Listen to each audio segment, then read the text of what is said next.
This week I worked the Women's Leadership Conference at the MGM, and it's a nonprofit.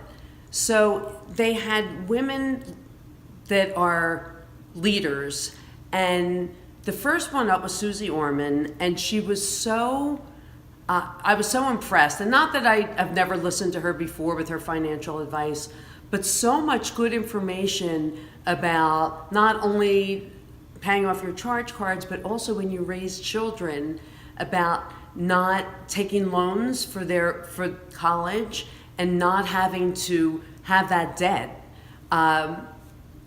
It's something worth really checking out.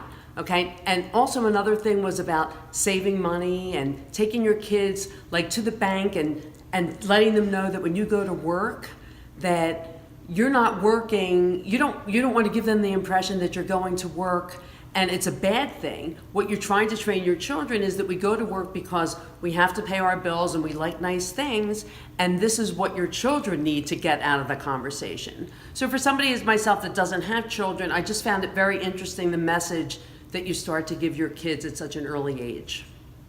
Did anything else interesting happen at work this week? I worked with a woman who was locked in a bathroom for 90 days, came out, found that her parents were murdered, and found a way to turn her life around. And she became very involved with her religion and her faith. And it just makes you wonder how people can do this after such a tragedy happens to them and they live through that. And it just not only makes you grateful for every day, but to see that you can turn anything around. And it was the whole conference was very powerful.